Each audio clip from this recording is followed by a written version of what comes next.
Recording number 237. Bhagavatam చదువుకుంటూ ఉన్నాము. పంచమ స్కంధంలో 130వ పద్యం దగ్గర నుంచి చదువుకుంటున్నాము. భరతుని బలి పశువుగా కొనిపోవుట అని ఇక్కడ హెడ్డింగ్ ఉన్నది. ఆ గ్రామమునకు పెద్దవాడగు కాపునాయుడు సంతానము కోరి కాళికాదేవికి నరబలినిచ్చుటకు వ్రతము పూనెను. అతని భటులు నరబలికి తగిన వానిని వెదకికొని వచ్చుటకై రాత్రి చీకటిలో 4 దిక్కులకు పోయిరి. పొలములో వీరాసనమున కూర్చుండి కావలి కాచుచున్న దృఢ శరీరుడైన భరతుని చూచిరి. ఇతడు మంచి బలి పశువు అని నిర్ణయించుకొని నవ్వుకొనిరి. వానిని బంధించి కాళికాదేవి గుడికి కొనిపోయి తలంటి పోసి బొట్టు కాటుక పెట్టిరి. కావలసిన అలంకారములు చేసిరి. క్రొత్త బట్టలు కట్టి గంధము పూసి పుష్పమాలలచే అలంకరించి అక్షతలు పెట్టి రుచికరమైన భోజనమును కడుపు నిండా పెట్టిరి. దేవి సన్నిధికి కొనిపోయి ధూపదీపములు వేపచిగుళ్ల దండలు పండ్లు చిత్రాన్నములు తెచ్చి పూజ చేసి మేళతాళములు తప్పెటలు వాయించిరి. కాళికాదేవికి ఎదురుగా భరతుని కూర్చుండబెట్టిరి. నరపశువు రక్తముతో దేవిని సంతోషపెట్టుటకై భయంకరమైన ఖడ్గమునెత్తి కాళికామంత్రముతో దానిని అభిమంత్రించిరి. భరతుడు మనస్సునందు సర్వజీవరాశులకును మిత్రుడై పరబ్రహ్మ స్వరూపముతో ఉండెను. వారెవ్వరి యందునూ వైరబుద్ధి లేదు. అతని మహాతేజము దుస్సహమని నిర్ణయించి కాళికాదేవి గడగడ వణకిపోయెను. ఆమె క్రోధమూర్తి అయి హుంకారము చేసి వికటాట్టహాసము చేసెను. అచ్చట చేరిన యజమానికి భృత్యులకు తలలు తెగిపడెను. యజమాని శిరస్సు పట్టుకొని కాళికాదేవి ఆనందముతో తాండవమాడెను. ఎవడైనా అంతర్యామి సాధన చేయు భాగవతోత్తమునికి అపకారము చేయదలచినచో చెడిపోవును. కారణమేమనగా అంతర్యామి సాధనము చేయువానిలో కూడా అంతర్యామియే ఉండును. వారందరూ తన్ను బలియిచ్చుటకు గుడికి కొనిపోవునప్పుడు గాని సన్నాహము చేయునప్పుడు గాని బలియిచ్చుటకు ఖడ్గమెత్తినప్పుడు గాని భరతుడు భయపడలేదు. అతనికి భయపడవలసిన ఆవశ్యకత కనిపించలేదు. వారి యందు దేవాలయమునందు కాళికా విగ్రహమునందు ఖడ్గమునందు కూడా అతనికి అన్ని రూపములతో నారాయణుడే ధ్యానమున నిలిచెను. భరతుడు కాళికాలయము నుండి మెల్లగా వెలువడి పొలము చేరి కావలిగాచుచు కూర్చుండెను. ఇట్లు కొన్ని సంవత్సరములు జరిగిన వెనుక ఒకనాడు సింధు దేశమును పరిపాలించు ప్రభువు కపిల మహామునిని దర్శించుటకై అతని ఆశ్రమమునకు పోవుచుండెను. కపిలాశ్రమము ఇక్షుమతి నదీ తీరమున ఉన్నది. అచ్చటికి పోయి అధ్యాత్మ విద్యను ఉపదేశము పొందవలెనని సింధుదేశ ప్రభువునకు కోరిక కలిగెను. అతడా దారిని పల్లకినెక్కి పోవుచుండెను. పల్లకి బోయీలు అచ్చట పొలమునకు కాపున్న భరతుని చూచిరి. ఇతడు దృఢముగానున్నాడు, పల్లకిని ఏల మోయరాదు అని భావించిరి. చేయి పట్టుకొని లేవదీసి భరతుని లాగికొని వచ్చి పల్లకి బొంగున ఒక ప్రక్క అతని భుజము మీద ఉంచి మోయించిరి. అతడు మోచుచూ వారితో నడచుచుండెను. అతడు ప్రత్యేకముగా పల్లకి బొంగును గూర్చి జాగరూకత పడలేదు. అప్రయత్నముగా నడచుచుండెను. మిగిలిన బోయీల నడకతో అతని నడక కుదురలేదు. పల్లకి ఎగుడు దిగుడులుగా ఊగుచుండెను. లోపలున్న రాజునకు కుదుపెక్కువయ్యెను. అతడిట్లనెను, మీరింత ప్రయత్నముతో పల్లకి మోచుచున్నారు, కాని మీ నడక నాకెంతో కుదుపు కలిగించుచున్నది అనగా వారిట్లనిరి, మహాప్రభో, ఈ కుంటి నడక మాది కాదు. ఈ 4వ వాడెవడో కొత్తవాడు. వీని నడక బాగుండలేదు. మేము వీనితో నడుచుట కూడా కష్టముగానున్నది. ఆ మాటలు విని రహూగణుడు అను పేరుగల సింధురాజు కోపముతో భరతుని వంక మదించి చూచెను. బూడిదలో దాగిన నిప్పు కణిక వలెనున్న భరతుని గ్రహింపలేకపోయెను. శూలము వంటి మాటలతో ఇట్లనెను, పాపము అలసిపోయినట్లున్నావు, ముసలివాడవా? ఆకలి దప్పికలతో వెన్ను నీరసించినదా? చాలా దూరము మోచి దస్సితివా? ఇక నీవెందులకు పనికి వత్తువు అనగా ఆ పలుకులకు మారు పలుకక భరతుడు నడచుచునే ఉండెను. అహంకార మమకారములు లేక, దేహాభిమానము లేక, తిట్టినను రోషపడక, బ్రహ్మజ్ఞానముతో మౌనముద్ర వహించి నడచుచున్న భరతునిపై రహూగణునకు పట్టరానంత కోపము వచ్చెను. అతడు నోటికి వచ్చినట్లు ప్రేలుచూ ఇట్లనెను: ఓరీ మదమెక్కినదా, నీవు నడచుచున్న పీనుగవు, నా ఆజ్ఞ లెక్కచేయక నడచుచున్నావు. ఈ వక్ర మార్గములు పోగొట్టి నిన్ను సరి అయిన దారిలో పెట్టెదను అని గర్వాంధుడై త్రిగుణముల దోషము పెచ్చు పెరిగిన అసంబద్ధ ప్రలాపములు చేయుచుండెను. భరతుడు శమధమాది గుణములతో నిండినవాడై పరబ్రహ్మ స్వరూపయై అందరకును హితుడుగా వర్తించు యోగి యొక్క ప్రవర్తనము నెరుగని అమాయకుడని ఆ రాజును భావించి వానితో ఇట్లనెను: ప్రభూ, నీవు చెప్పినది నిజము. నేనేమి భారము మోచి తిని? భారము ఈ శరీరమునకే గాని నాకు కాదు. అయినను బలిసి ఉండుట, చిక్కిపోవుట కూడా శరీర ధర్మములే. రోగములు, ఆకలి దప్పులు కూడా దేహధర్మములే. జరామరణములు, రోషము, నిద్ర, మెలకువ, అహంకారము, మమకారము కూడా దేహధర్మములే. అవి దేహము పుట్టినప్పుడు పుట్టి దేహము పోయినప్పుడు పోవును. నాకు వానితో నిమిత్తమేమి?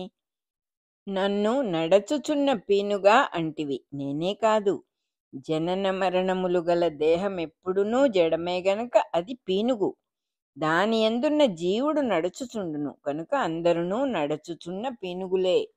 నీవు యజమానివి, నేను భటుడను అను సంబంధములు కూడా శరీరమునకు సంబంధించినవే కాని జీవులవి కావు. లోక వ్యవహారములు, కర్తవ్య విధానము కూడా దేహములకే కలుగును గాని జీవులకు కలుగవు. నీవు రాజువు గనుక నీకు అభిమానము సహజము. నన్ను ఇట్లు ఆజ్ఞాపించుచుంటివి అన్నచో నీవు మత్తులో ఉన్నావు. రాజుగా నిన్ను నీవు భావించుకొని ఇంతకాలము పొందిన అలవాటే మత్తు. నీ అభ్యాసమును అనుసరించి నీవు ప్రవర్తించుచున్నావు. దానికి నేనేమి చేయగలను? పిచ్చివాని వలె, మూగవాని వలె, గ్రుడ్డివాని వలె, మూఢుని వలె నేను సహజమైన స్వభావము కలవాడను. నన్నేమి చేయమందువు? నీవు శిక్ష విధించినను అది నాకు తగులనప్పుడు ఏమి లాభము? నీ మత్తులో నీవున్నట్లే నా మత్తులో నేనున్నాను. నా లక్షణము స్తబ్ధత్వము. నీవు కొట్టినను కొట్టించినను కూడా వ్యర్థమే గాని ఏమియును ప్రయోజనము లేదు. పూర్వకర్మలలో మిగిలిపోయిన దాని వలన నీ బరువు, పల్లకి బరువు నా భుజమునకు కలిగినది. తప్పించుకొనుటకు యత్నమేల చేయవలెను. కనుకనే ఈ పల్లకిని పడద్రోయక మోచుచున్నాను. ఈ పలుకులు రహూగణుని హృదయమునకు సూటిగా తగిలెను. తత్వజ్ఞానోపదేశం పొందవలెను అను సంకల్పముతో పోవుచున్నట్టి సంస్కారము వలన అహంకారము అను ముడిని విడగొట్టునట్టి దెబ్బల రూపముతో ఆ పలుకులు తగిలెను. అతడు చిరకాలము పఠించి తర్కించి చర్చించిన బహుయోగ గ్రంథముల సారమైన పరిష్కారము అతని వాక్కులయందు రహూగణునకు భాషించెను. వెంటనే పల్లకినాపి దిగి ఆ బ్రాహ్మణునకు సాష్టాంగ ప్రణామము చేసెను. సమస్త గర్వము క్షణములో మాయమైపోగా చేతులు జోడించి వినయముతో ఇట్లనెను: కపిలాచార్యుడు అంతర్యామి అయిన గురువనియు, ఒక దేహమున ఒక చోట దరిచేరుటకు సాధ్యపడదనియు పూర్వము చెప్పబడినది.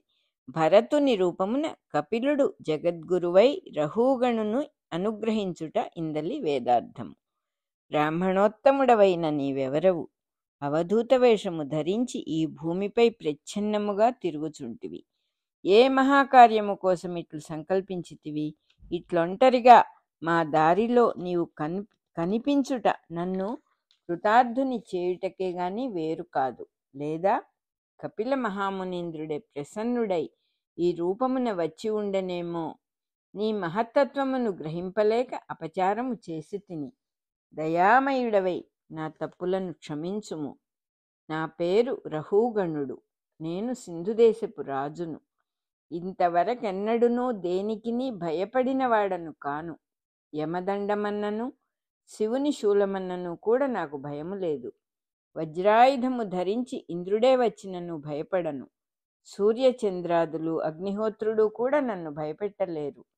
మహాయుద్ధములలో అస్త్రశస్త్రముల తళతళలు, ఫెళఫెళలు కూడా నన్నేమి చేయలేవు. కానీ మొదటి నుండి బ్రాహ్మణ దీక్షలో ఉన్నవాడన్నచో నాకు భయమే. అట్టి బ్రాహ్మణోత్తములలో కూడా నీవేమియూ అంటని వానివలే కనిపించుచున్నావు. ఇది ఎక్కువ భయపడవలసిన విషయము. అందును విజ్ఞానము ప్రకటింపక మూర్ఖుని వలె చెరించుచున్నావు. ఇక నీవు పలికిన పలుకులా యోగశాస్త్ర ప్రమాణములు. అవి మా వాక్కులకును మనస్సులకును అందవు. కపిల మహర్షి విష్ణు కళతో అవతరించిన మహానుభావుడు. అతడు సాక్షాత్కరించిన శ్రీహరి అని పెద్దలు చెప్పుదురు.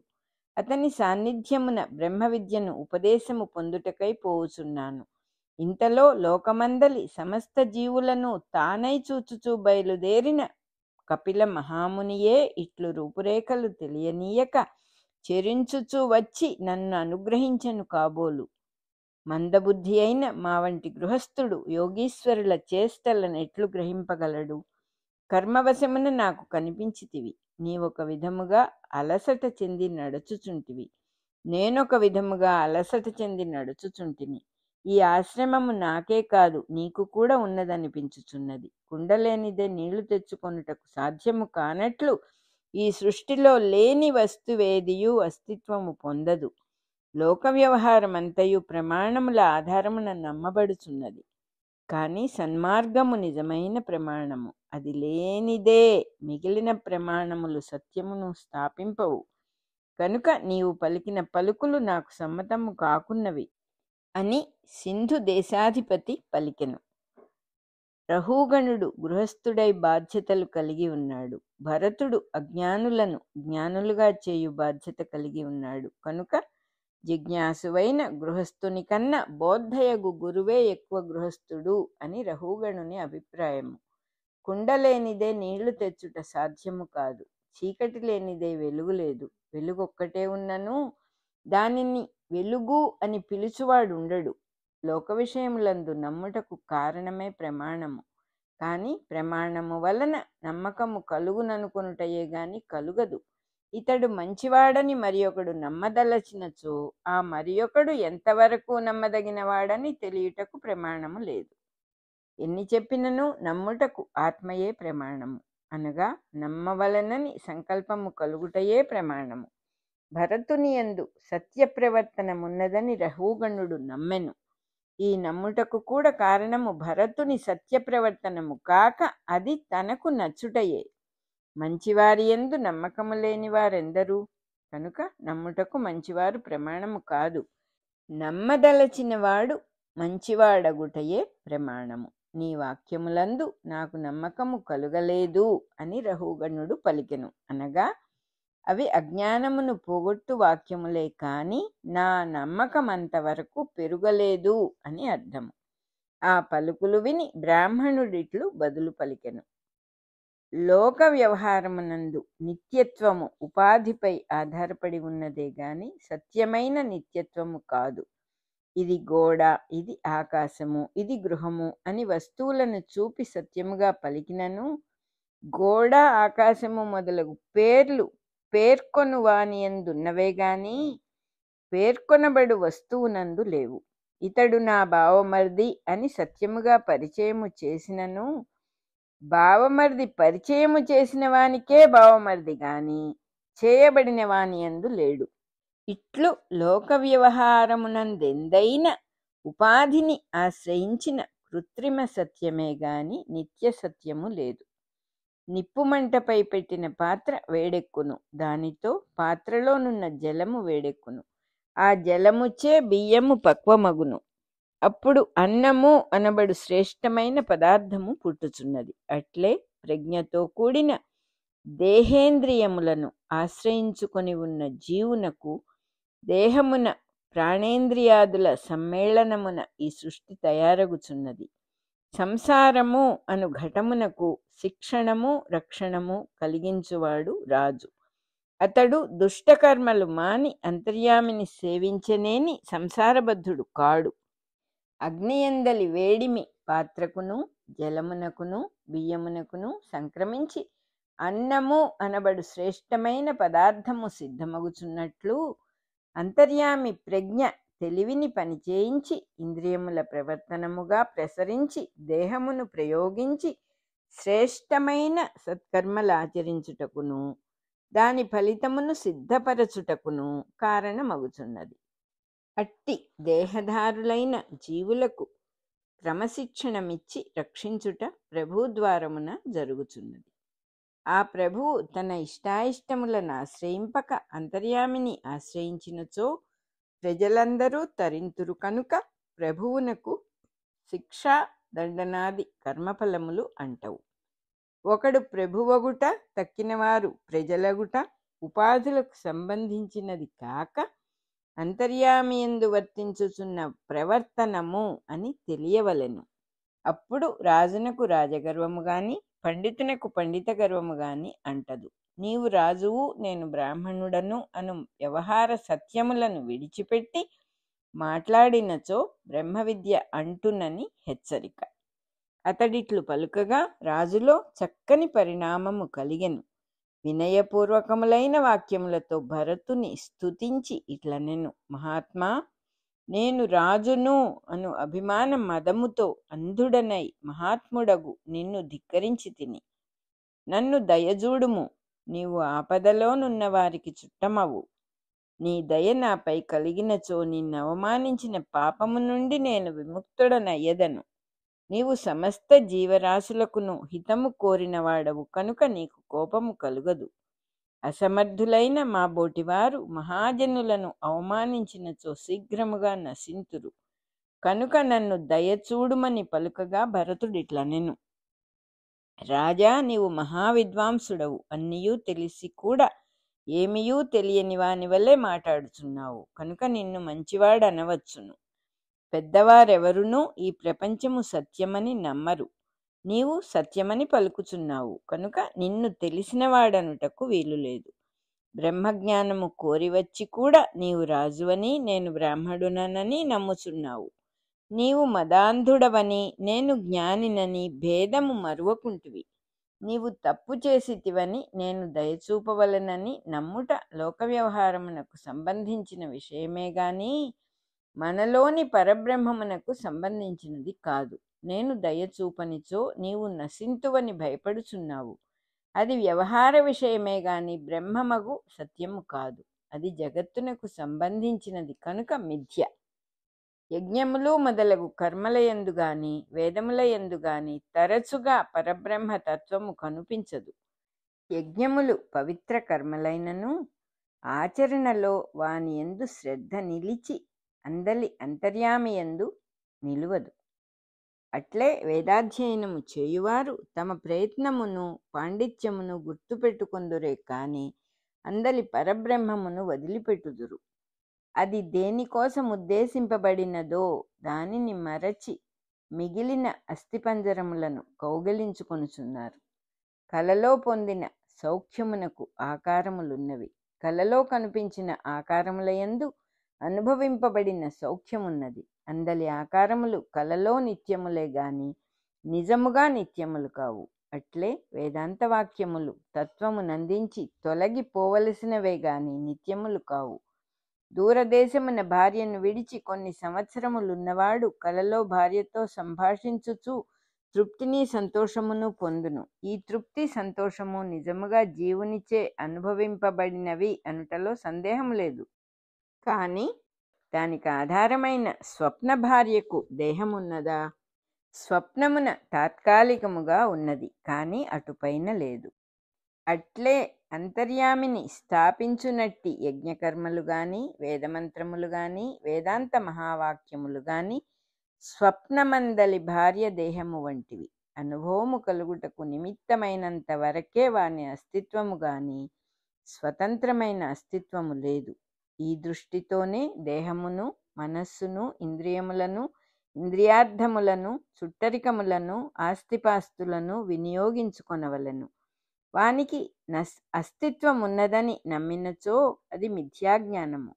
అస్తిత్వము లేదనుట కూడా సత్యము కాదు. నీవు నరపతివి, నేను జ్ఞానిని అను అంశములు కూడా ఇట్టివే.